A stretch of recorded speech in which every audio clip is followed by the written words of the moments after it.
Let's f***ing roll. All right, welcome back, everybody. We're in the McBastard studio here in Foco, USA. You're listening to the SaltyMF Goat. I'm Brad Banyas. I'll be your host today.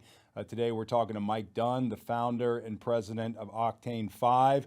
We're going to talk a little bit about licensing, brand management. These guys are experts in this area. And as a brand like Salty, and as we're growing, licensing and brand regulations, things around that are things that we're learning. And Mike has been a good friend, and we're excited to hear what he's got going on. Mike, welcome, brother. Hey, thank you. Good to be here. Yeah, appreciate you having us on. Oh, shit, man. No worries. I mean, it's so funny because we've known each other a while, and, you know, as we were kind of getting into this, I was like, man, this would be like just good for brands to understand like what you have to go through, because you guys are doing big work with, you know, big brands, Caterpillar, big brands. So, Yep.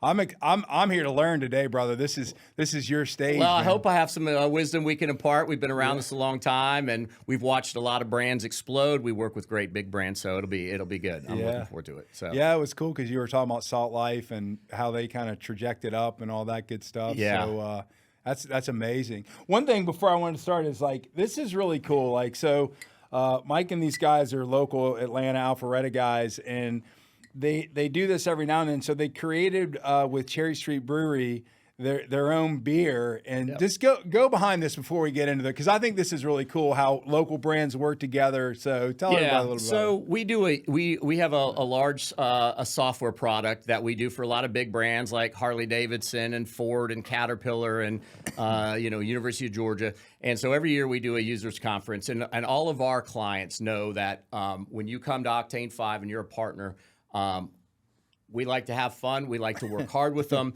We try to create an experience, and all of them know that we love good beer. Yeah. So we ended up going to Cherry Street because I know Nick Tanner there, and they're, to me, one of the best breweries in the country. And we said, look, every year we do a user conference. We want a nice gift to send back with our clients and have something fun for them to do. And so we've done 2 years now. We've done a barrel-aged Imperial Stout.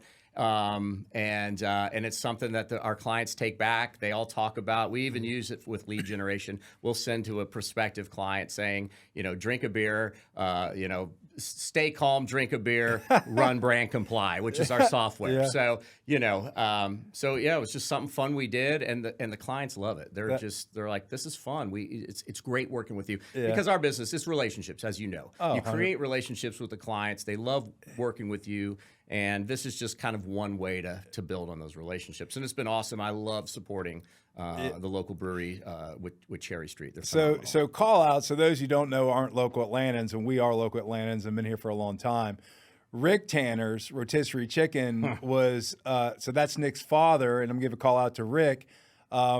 That was a restaurant near where we lived, and it was like the only place. Now rotisserie chicken's everywhere. Yeah. But like we used to go there at Northridge. Every place. Sunday. It's kind of like buffet type. You walked up, pick what you wanted. And so shout out to Rick Tanner. Rick and TC and the whole group. So it is. It's a staple in Atlanta, and their son is Nick, and his sister are doing a phenomenal job with the brewery, and they're a very decorated brewery, so they make great products. So it's so much fun to work with them. That's funny. His dad, I went in, and he's not gonna know me. I was probably a 12-year-old kid when we started going there, and I said, I've been a customer of yours for 43 years, and he looked at me like, what? And I was like, yeah, I've been a customer of yours. You don't have many customers that are that old, but I know. But back so. I know we've started doing, we've been doing a lot of sponsorship around NIL and college athletes. And I thought it'd be interesting to talk a little bit about those areas, because around the teams, you mentioned University of Georgia, just around that process. I know even you brought like some sample stuff. What is that like? Like, what are the problems like that, say, a university or just a particular brand that's kind of going after this collegiate space? Like, why do they need like brand comply? Why do they need this stuff? Yeah. So, the NIL is still a Wild West. Right. And so you have like kind of multiple tiers of athletes. You've got obviously your blue chip guys that, your Marvin Harrison Juniors and those kinds of guys that will do direct NIL deals, and they're making millions and millions of dollars. We work with a company called the Brander Group, and they're the largest group rights. So they'll go to a university, a Georgia or an Alabama, and say, look, we want to represent the brand, and we want to be able to offer the opportunity for all your student athletes to opt in. And it may be you earn $500 for a quarter being on a pizza ad, and you're a gymnast or a volleyball player or whatever the case may be, but it's an opportunity. And so what they're doing and how we help them is, you can imagine we have about 10,000 student athletes in our database. Wow. And so, and about 75 or 80 universities that all run their group rights. And that's really where it gets complicated. When you've got, blue chips like the Marvin Harrison Jr.'s, well, they're cutting $1 million deals through an agent. Yeah. The rest of the athletes out there that may or may not be going pro still have opportunities to earn money. And you might go to the Tate Center at Georgia, and there might be 25 jerseys there, and there's a lot of players that you love. This gives them an opportunity to be able to monetize their name while they're in college. But when you start to think about, how do you pay 10,000 student athletes $25, $100, $10,000? So our system, our software program allows the Brander Group to basically manage all this business and make sure all the student athletes are accounted for. But what it's doing is giving big brands like Fanatics or Topps Trading Cards or anybody that wants to step in and go, look, I'd love to do the top 25 Georgia athletes. Right. They don't have to go to every student individually. So we help with the agency make it easy for big brands to come in and deal directly, but also have the university rights. That's the key. If you're cutting a deal with Marvin Harrison Jr., you don't necessarily have the Ohio State rights. Yeah. So with them, you get the group rights, you have access to the trademark, as well as the athlete. And so our software helps to do that. And then we work to put official labels and tags on that product. So when you buy it, it's officially endorsed, that player's actually getting paid. Yeah. And that's the key is, there's people trying to go under the radar and make product, and the athlete's not getting paid, the school's not getting paid. And that's what we help try to make sure that everybody that's due gets what they need out of it. That's cool. I mean, we've kind of just started in that space about a year ago, and it's been it's been a lot of fun. Yeah. Getting back involved with these young athletes, young men and women.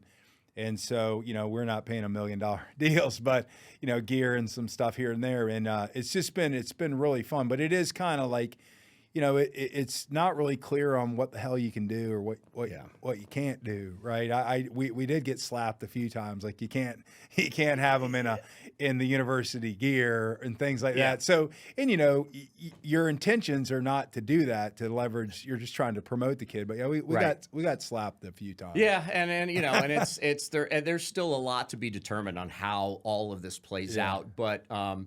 So there are, and again, the Brander Group's a great organization, and they are the largest. They've got all the big schools, and they're policing, making sure that the rights are dealt with, and and part of our deal is to make sure that people are recognized who's licensed, who's not, who's doing the right things, who's not. So, but it's a process because this is a whole Wild West. I mean, NIL is just.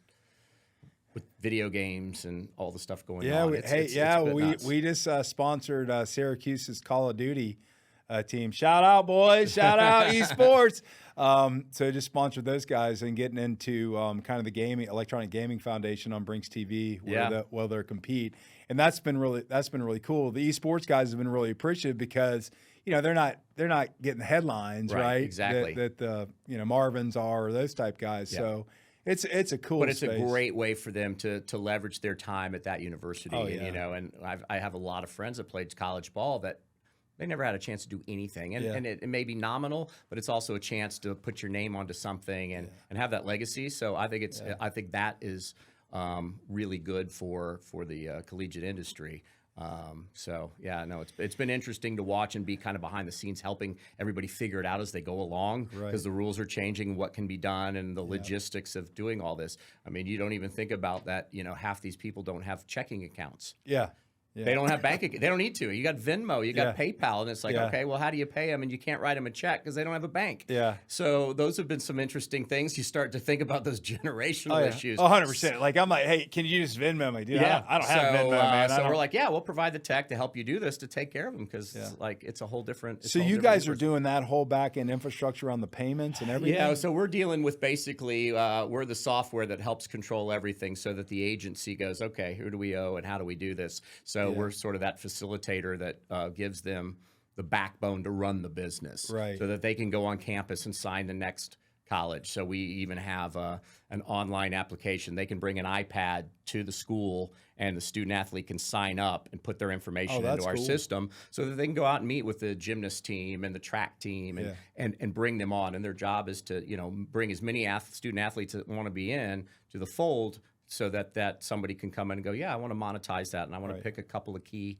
sports and bring them in, and then they know that they can manage the business, because logistically it's the number of athletes continues to grow. And then how do you pay $27 to this guy for a Little Caesars ad? Our software counts all that and says, okay, you owe this guy that. So it's been interesting. It's been really fascinating. Well, I was going to say, it really is kind of a new, it's got to be new emerging for you guys, because you've kind of been in this for the corporate side, like Caterpillar and some of these other people. So this is must be the horizon for what you're doing here must just be amazing. Yeah, it is. It's probably one of our account managers. So this is probably one of the most fun accounts that we have, because it is so fast changing. It's so interesting. I mean, it's what we watch. I know you and I would sit and watch ESPN. We watch what's going on with the transfer portal and collegiate athletics in general. And then you start to look at a whole new level of merchandise available to consumers with student athlete numbers and names on it. It's like, that's unheard of. But as a fan, you love it. And on the backside of the business, watching how it plays out, awesome. It's so much fun to do. And I think we bring, our software helps. We do the NFLPA, so we're tracking all the NFLPA stuff. And so it's interesting that we're sort of watching how individuals get paid, which is great. But the college side is still a bit of a Wild West. Yeah, and it really is. Yeah. I mean, and for us, it's fine though, because we're not a big enough brand yet, and the athletes that we're choosing may not be, we're not going to be able to compete with Nike coming to contract these guys. And then once they get a deal, we've lost a few athletes to Adidas and bigger things. Sure. But when they said, hey, we're really sorry, I'm like, dude, you just made a couple $1 million. That's awesime. Yeah, exactly. Yeah, I don't blame you at all. Yeah, that's cool. Go for it. Whatever. Wear our tee sometimes. Just give us a shout out. Just give us a shout out. But I mean, it's really been really interesting. So I've always wondered, like, so even like all this, fraud stuff, the fake Louis Vuitton bags, Toomies, all that good stuff. Like, so I don't know all your use cases, but like what's a good case for outside the college, corporate apparel maybe, or corporate goods or whatever it may be? What's like a really good case for that? So we work with a lot of really large brands, Harley Davidson, that would be Caterpillar, Ford.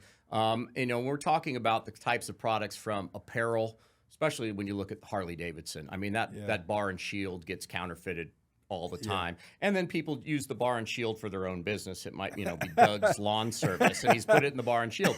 And, that's obviously an infringement. But the big thing that we're trying to stop is the legitimate counterfeiting. And it goes from, a Louis Vuitton bag to a Rolex to a pair of Nikes to, Harley Davidson jacket. That's really what we work with our brands to try to help them protect, because the big thing that consumers don't realize, and both my current wife and ex-wife are guilty of, is going, hey, it's a knockoff, it's a dupe. And I said, the dirty secret that you don't understand is, not to get dark and negative, but I don't know about you, but I've never been brought into venture capital where they said, hey, we're going to invest in this company that makes Louis Vuitton bags, fake Louis Vuitton bags. So you start to wonder, okay, so who is funding that? And when you look at it, it's 96% of all the counterfeit products funded by Al-Qaeda, terrorist organizations, organized crime, because you start to think about, and I had to do the math for the wife. I said, look, think about this. You're going to go buy 10,000 Louis Vuitton fake bags.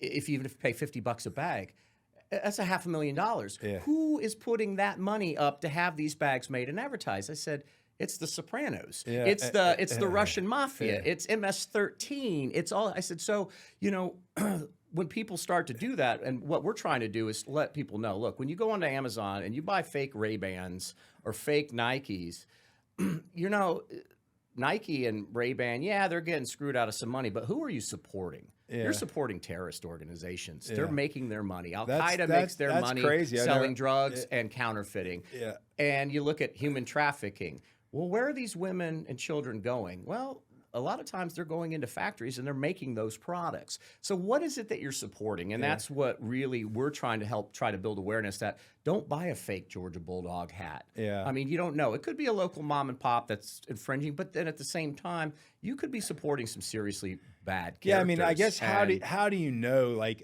no, and that's like I've never thought of it that way, which is amazing. That's true. That's true, right? But how do you know if you're on Amazon, right, and you're saying you're buying Ray-Bans? I mean, from a consumer, how do you know if it's legitimate or not? It's tough, you know. And I tell people, if you're going to go on Amazon, I wouldn't buy health and beauty products, anything that you're going to put on your skin or ingest. I've seen stats, and don't quote me, but I've seen a lot of articles that have talked about almost 50% of all products on Amazon are fake. Wow. So start to think about, you know, I definitely tell people, don't buy soaps or fragrances or anything like that that could actually be harmful for you. Sunglasses, those are tough. Look for the authentic store. If Ray-Ban has a store within Amazon, okay, you're probably okay. But it's getting tough. It's very difficult. And so what we do is we provide security labels and tags that when the product comes in and you buy it and you look, if it doesn't have that label or tag on it, it's probably fake. Right. You know, and if it's a hat, there's no real health and safety, but you know, you may have given some money to some really bad people. But there are a lot of things that I said, you know, medicines and, you know, perfumes and all that kind of stuff. There's just way too many stories out there of people that, you know, put something on them and then it's got harmful chemicals in it. So it's getting tough. And COVID was probably the biggest catalyst for that because all of the shopping went online. Right. And so all the counterfeiters like, this is great. We don't have to go through supply chains anymore. Let's just throw everything out on Amazon and we'll make a lot of money. So it's been tough for a lot of brands and it's consumer education. That's why things like this are important, just to at least get people thinking about it. Most people don't. I mean, you know, it's a good point, and it's deep and it matters. Like we weren't apparel people. Like when you and I talked about that. So when we started all this stuff about should we manufacture, should we not manufacture, and we were talking to all these different kind of manufacturers to say, hey, should we do this? You know, I know it's cheaper if you had it made. And a lot of them were like, oh, yeah, but by the way, you know, Richardson or Yupong or whatever, you know, your hats are going to run on the same line. Yeah. And I'm like, what? Like, what do you mean? Like, it's like a Richardson hat or like and it just doesn't have the Richardson name on it. It's like the same design. They're all sourcing from the same factory. And I'm like, how can you do that? So if I was a brand, like I was Richardson or Imperial or whatever, I'd be pissed. Yeah. You know, that someone can come right in behind me, throw their logo on really the same quality hat that someone designed. Yep. So it was interesting. So we decided not to manufacture our hats and use standard hats, Richardson, Yupong, Imperial, you know, hats that had a good brand, trusted brand, and just, you know, it didn't matter to us if it you know, we're not a manufacturer. Right. We're a brand. Yeah, exactly. And, you know, now you start thinking about golf clubs and you've got this factory that says, I'm making a Titleist club today. How does that IP not leak over into the Callaway club? And that's where you start to look at when they're sourcing these, you know, a single factory. It's tough, and you know, IP protection is just it's really tough. Well, I mean, it's really all you have as a brand. I mean, it is really right. Yep. I mean, it's all you have. Because anyone can copy this. Sure. Yeah, you know, it's not a big deal to go online and copy it, turn it into an AI file, and then put it into all the DST files, and it's not that big of a deal. No, right now, that's okay if some people want to try to do it. I'll get a brand out there a little bit. Yeah, exactly. So it's good to a point, and then once, get that critical mass, and then you're like, now we got to control this because I'm not getting paid. But and that probably some of that still for brands, I would say they're trending like they kind of are like. not saying accepting it from a legal perspective, but they think, well, as long as the quality of it's good, it's it's not going to reflect poorly on me. So build the brand. I mean, we do. We run into as we talk to brands about preventing counterfeiting. Some of them go, God, I wish I was getting counterfeited because that means I'm somebody. And and that's it's okay early on, but but once you become established, and then you start to look at. Yeah. It's a serious deal, and it costs the brand a lot of money, and then you got to deal with quality issues if somebody buys a counterfeit and they think it's real and they're going, this is shit. Yeah. And their products must be shit. And it's like, no, it's not. Yeah. It's you've bought a knockoff. Just do a better job if you're going to copy our shit. Yeah, exactly. Exactly. Make it shine. Yeah. Make it shine. So you brought some samples of like some tags and stuff. What can you show that? What? I'll try to do. So when people buy products, people are used to buying, let's say it's a Falcons hat and there's a hologram on it. Yeah. So that's really designed to be something that says when U.S. Customs sees it, oh, it's authentic. When a consumer sees it, it's authentic. Problem with that, everybody can create a hologram. I mean, I can get a desktop machine to make holograms. So what's different with us is that we partnered with Crane Currency. And so they've been the currency supplier to the United States government since like 1887. Sorry, Crane, if I get it wrong, maybe 82, 87. A long time. A long time. Crane's been doing this a long time. Brad and I were kids when they started this. So, but what's interesting, and so the technology, let's see there, that's in the $100. This blue micro-optic strip, this is something that Crane has in banknotes, about 150 banknotes around the world. And what's great about this technology, as an example, when, let's see, Lebanon had a huge counterfeiting issue. They came in, they put in a micro-optic strip, and counterfeiting got reduced by 92%. And what happened? They went over to Libya and started counterfeiting their money and everybody else. Lebanon's like, this is great. Our job is to say, look, counterfeiters are going to be out there. You just don't want them counterfeiting your brand. How do we do that? So we partnered with them, and we actually have a new product coming. But just so you see, we use the same micro-optic technology that's actually found in the 100. This product is brand new. If you're a Georgia fan, you're going to start to see the label that's on the Georgia hat change. You're going to see a micro-optic. It's three-dimensional. It's got motion.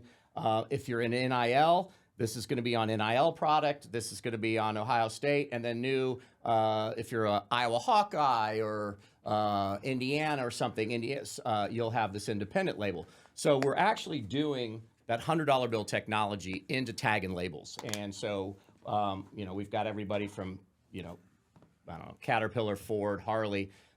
That's cool. But it's something that there's only one company in the world that produces this. It's Crane. Counterfeiters can't counterfeit it. They never have. It's been in the $100 bill since like 2013. And the U.S. government testified in front of Congress that they haven't had a credible counterfeit since it went in.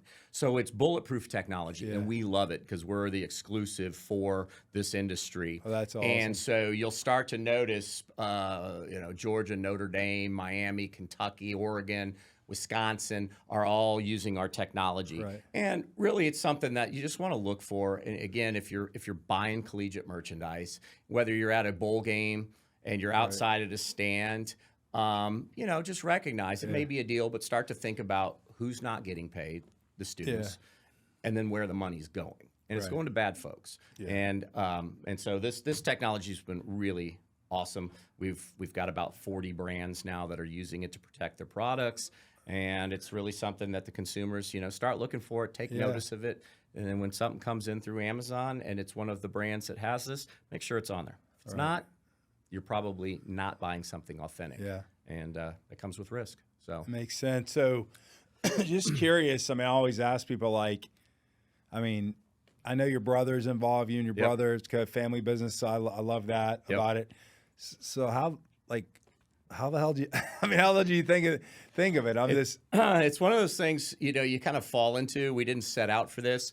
The other side of our business is the software technology that helps manage this area of the business. We started doing that in the late 90s out of talking to the NHL was one of our first clients, and they said, we're spending a lot of time doing this and that, and we said, we could develop some software for you. Like, really? Okay, great. We did this, awesome. And so it was And then we got into, hey, we've got counterfeit issues and we've seen some holograms. What do you guys think? We're like, these are not that great. We went all over the world to try to find the next great technology. And we came back and we said, hey, we've got this. And so we started that back in like 2003. Yeah. And all the holograms that you see on the collegiate products around the country, everything now is the patent that my brother and I created originally. That's awesome. And we moved on and now we're into micro optics, but it was all by accident. It was just seeing opportunities, thinking it through and going, I think we could do that. You know, and a lot of times you look back and go, God, I cannot believe, at 27, I was saying, we can fix this. Yeah. But we did, we always figured it out. And I think that's just sort of the entrepreneurial spirit, as as an entrepreneur. Oh, yeah. It's like you're driven to provide answers and, deliver. And that's what we did. But it was not, I'm not an optical engineer by any means. I'm a marketing and sales guy, but it's just seeing deficiencies in the market and saying, I think I could do something better. That's amazing. So you guys have been around, what, 23 years? Yeah. Yeah, maybe even longer. We've been doing this. This company here, Octane5, is, we're going on 13 years old, but we did this with another company for about 13 years. So we're about 26 years. That's awesome. Of anti-counterfeiting technology and software. So dude, I love it. It's hard to believe. But I love time flies. I mean, our other company, our tech company, turns 25 in January. Oh wow! And it's just reflecting on that, like shit. That's a lifetime, man.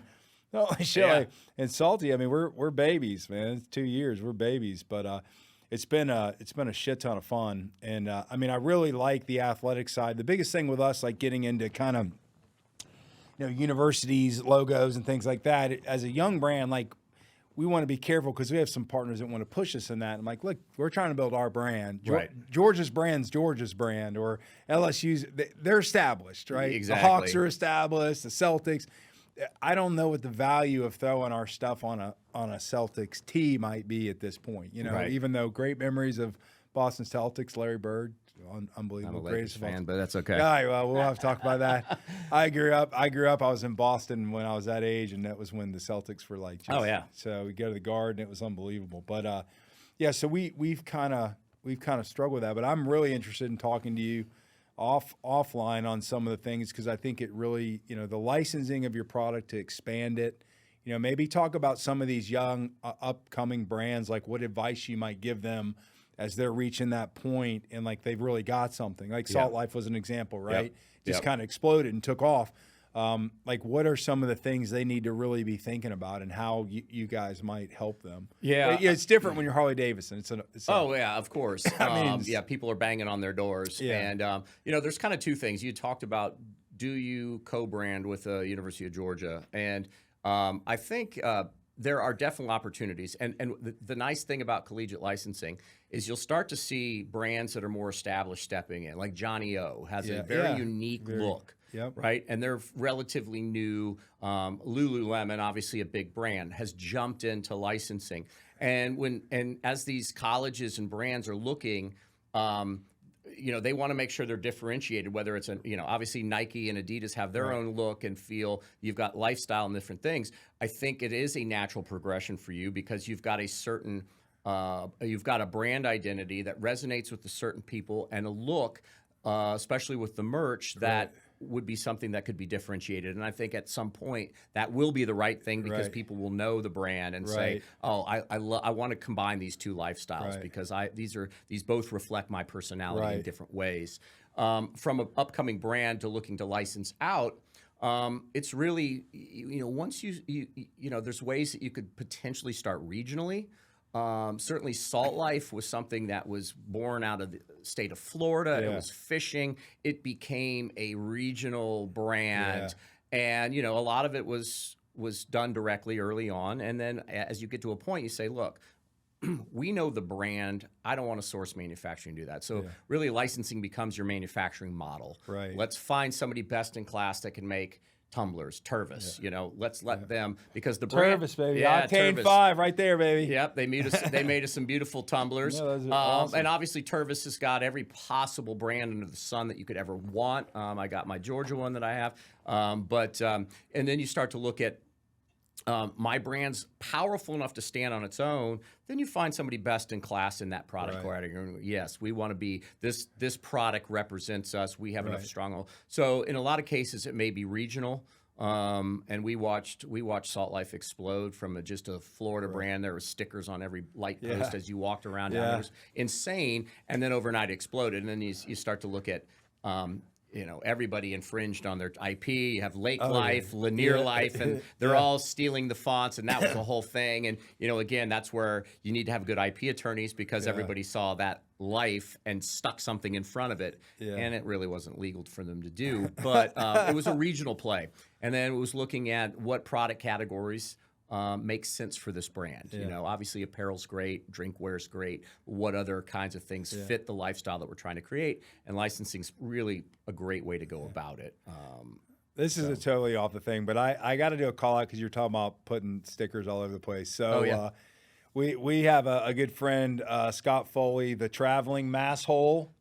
You'll see some stuff we're doing with him. He goes to like 150 places a year. He's out traveling around his van, and we send him a couple hundred stickers every other month, and he's putting them all over the country. So to the traveling masshole out there, Scott Foley, no, you're the man, brother. I appreciate you. So that's awesome, and that's look. I mean, it's more important than people realize. Oh yeah, it is. It is that recognition, and so it's cool. It's cool when you're getting started and whatever because it's unique. Like, and people don't like, what is that? It's unique. So that part to me is exciting because you and I, I love entrepreneurs, and I'll give a call out to an entrepreneur at the end here, a local guy, but. I love that. To me is the funnest part of the business. Oh yeah, like the first 2-3 years where you're just trying to say, "Ah, shit," are people gonna? Are they gonna think we're insane, or when you are create they gonna a like brand it, and somebody resonates with it to where they're a brand ambassador? You're like, "Holy crap, that's my baby that somebody it connected with," and that's the best feeling. I mean, I literally.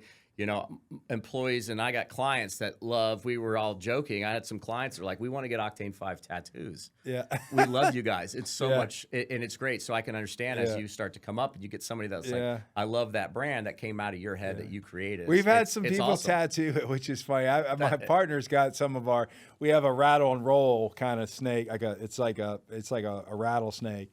He's got a few of that. He's got one of that and whatever. So we've got a few fans that said, "Do you mind if I tattoo?" I'm like, "Dude, if you want to do it, I'm not going to sue you." Yeah, exactly. I mean, I don't care. So if you want to tattoo, in fact, we've offered to pay for it. If one of our clients wants a tattoo, and you watch this, believe me, if you want one, I got a guy. We'll pay for it if you want to tattoo my brand on your body. So that's the ultimate endorsement when someone says, "I love your brand that much." Yeah, I'll up you on that too. I'll pay for the tattoo. Yeah, there you go. All right, I'm getting the goat. My next one is going to be the goat. Let's. I got plenty of room. It's on me. All right, let's do it. That's awesome, dude. Well, I mean, any other just like.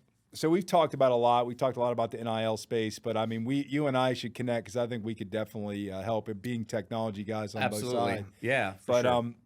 Like just. If you were talking to, and I don't know how many corporate companies are listening to the SaltyMF Goat podcast, you better. But if you're not, like, what advice do you have them to get to you guys, and how you're saying, because there's obviously an ROI to this stuff. Yeah, it's not just hey, protect your brand. There's a big ROI to it, or Harley Davidson wouldn't be doing it. Right, Caterpillar wouldn't be doing it. Yeah, they wouldn't do it. So. What do you tell people that are thinking about this large enterprise, large brands? What do you tell them when you first talk? Yeah, there's a number of levels. Look, number one, obviously software is going to help to automate and make you more efficient. Right. So when you start to think about hell, even a school like University of Georgia, they have 800 licensees that are submitting royalty reports on a quarterly basis. Wow. And you might be looking at hundreds of thousands of lines of financials coming in. How do you process it? How do you make sure they're doing what they're supposed to do? So from number one, it's just an automation efficiency standpoint. But number two, when you really start to look at how you want to grow your brand, you need data. You need to understand the data. And so a big part of what we do is reporting and analytics. And it's looking at what's selling, what SKUs, what styles, what regions, what retailers. So it's really about being able to slice and dice the business and understand what's going on. Part of what we do with the tag and label business is when you scan a product to authenticate it, we ask questions. What did you think of the product? Are you a fan? Do you attend games? So we're trying to bring sort of consumer feedback into what they're doing. So it really comes down to data intelligence. So at the end of the day, you've got multiple stakeholders within Harley. One that's looking at where's the brand going in general and how's it resonating. Then you've got people within finance that are saying, how do I process all this data so fast and all the designs that are coming in? Because they look at every single design that goes out, and there might be 50,000 different T-shirts made in a year they have to look at. So it's there's a number of different talking points to the stakeholder, but at the end of the day, our job is to make you smarter, make you faster, make you more profitable as you run this and look at the business, and ultimately protect your consumers. Because at the end of the day, if a consumer has a bad experience and it's a counterfeit, at the end of the day, it's still going to be your brand stock price that takes the hit, even though it may have been counterfeit. So what is that worth to you? Your market value is important, and you don't want some kid choking on something or dying from lead in the paint because they ate a thing because it was counterfeit, and you didn't do your job to make sure that the mom knew what I was buying, right? So we try to help protect them from that standpoint. So those are kind of the approach that we take. Yeah. That's awesome, man. Well, I mean, I love the brand. I mean, I've seen you guys, kind of grow, and I love the fact that you're, family brand. I love that. You guys, your brother working together. My brother and I, That's awesome. I mean, that's something in life. I got to work with my father, and my brother worked with me for a while, and it's really cool to be able to do that. It does make it unique. It does make it special. And when you've got somebody that you can trust, like family, and we work well together. And I even have my son now, and he's he's at Georgia State. He's interning for us and starting to learn the business. That's great kid. It's pretty cool to see when that next one actually says, I'm really interested and has a drive, not just, hey, I want to come work for dad's company, but actually seeks out opportunity. So it's cool. It does make it special when you got family involved. It's not going away either. I mean, what you're doing is not going away. It's now like a trendy business. Yeah. I mean, and Nil's going to make it explode. And on that, before I cut out. Yeah. So I'm big on entrepreneurship. I've been an entrepreneur since I was 23 years old, and so I was at the mall the other day getting Christmas presents, and I walked into kind of a little boutique, and a young man came up to me. His name's Noah. I won't say his last name. He's 12 years old, and I said, "Hey, buddy, what are you doing?" He said, "Well, I have a booth here," and I went in, and he's making these little anime things. So I bought a little anime bracelet from him, and he's doing all kinds of like engraved crystals. But it's called Noah Creations. The kid was 12 years old. He went through all of his products, knew everything about his products, shook my hand, thanked me for buying. And so one lesson I want to tell him is, in business, if you're going to be successful, which you are, you always do what you say you're going to do. So I promised him that on the next podcast I did, that I would promote him. So Noah's Creation over there at North Point Mall. Get out there and buy him. The kid's going to be a very successful person. He's a good person. But Noah, kudos to you, buddy. Well done. I love my little anime bracelet. It's unbelievable. But so you want to say anything in closing, Mike? No, I just appreciate being here. Honestly, it's awesome. And again, I've watched your brand. I know your other company, but I've watched your brand grow, and it's been really cool. And I texted you the other day, just I'm sitting at a cigar bar, and all of a sudden your face comes on in the advertisement, and it's everywhere, and you're doing it's amazing. It's really cool to see. I'm a branding guy at heart. I love watching a brand grow, and again, and just educating the consumers on brands and what you need to be doing, and again, and Noah, it sounds like he's on the right path, and if you're passionate about what you're doing, there's no stopping you, and that's the key. It's just being passionate about what you're doing. And I love your attitude. I mean, that's what it is. It's attitude and getting excited about it and looking for new things. Just like you said, you kind of stumbled in on it. Salty, we stumbled on this. I was at the beach drinking, Natty Lights during COVID when Mikey and them are running around. And saw some old guy, started talking to him, called him a SaltyMFer, and then I just said, shit, let's do a brand that honors dudes like this guy. How cool would that be? So, absolutely. We want to be the greatest brand of all time, not the GOAT, but we're working on it, and I appreciate guys like you giving us, just what you exchanged with me, it's a wealth of knowledge in a very short term. This has been awesome. So, absolutely.